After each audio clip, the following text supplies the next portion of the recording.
Tayo ditong mga kinatawan ay ibinoto lamang ng ilang libong Pilipino.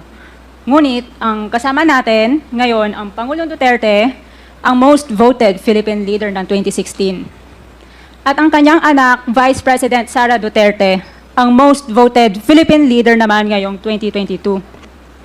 I would like to manifest na gusto ng sambayan ng Pilipino ang pagdurog niya sa mga kriminal, durugista at NPA na terorista. Kaya sila ibinoto at patuloy na mahal ng mga Pilipino. Kaya gusto natin ng patas na hearing. Sana sinama natin dito ang libo-libong mga magulang na ang mga anak ay biniktima ng mga durugista.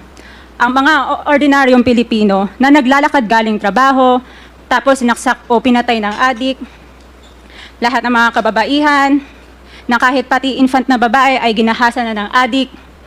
Libo-libo rin ang kanilang mga magulang at mahal sa buhay na wala dito ngayon. Awang-awa ang mga Pilipino sa mga inosenteng pamilyang na ito, kaya niluklok ng bansa ang Pangulong Duterte. Ang drug war ng Pangulo ay policy lamang. Hindi ito natupad kung hindi ito pinondahon ng Kongreso ng 6 na taon. Majority pa nga dito sa mga kinatawan ay naka-Duterte fist pa nung buong 6 na taon eh.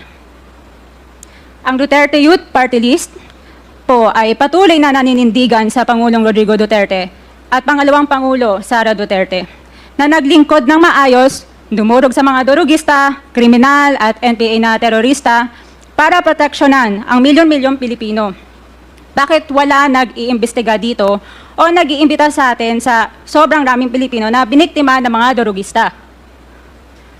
And lastly, sa mga kongresista na kaalyado ng mga NPA, mahiya naman tayo sa topic ng pagpatay dahil kayo mismo, hindi kayo nagsasalita sa pagpatay ng NPA sa mga pulis, sundalo at mamayang Pilipino. Pati rin po sa mga natitirang resource persons na gusto mag-abogada papuntang ICC, si Attorney Maria Cristina Conti, na kandidato ngayon ng Bayan Muna Party List. Kasama po ang inyong katabi na si Nery Colmenares ng Bayan Muna.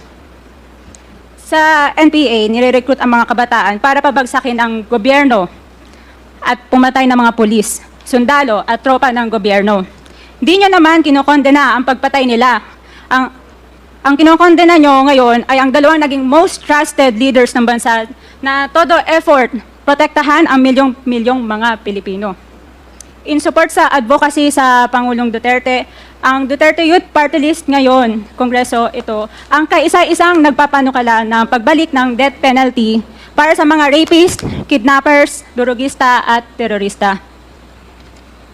In behalf of the Duterte Youth Party List, kami ay nagpapasalamat sa todong suporta ng Pangulong Duterte at VP Sara Duterte sa mga tropa ng gobyerno at sa pagdurog nyo sa mga kriminal, durugista at NPA na terorista. Yun lang po. Maraming salamat po, Mr. Chair. At magandang gabi po. Congresswoman. Salamat, Mr. Chair. Bawal po pumalakpak dito. Kung gusto niyo pumalakpak, doon kayo sa labas. Maaari ba? Mr. Chair. Wala hong bastusan dito, ha? Sige, Congressman Acop, you're recognized.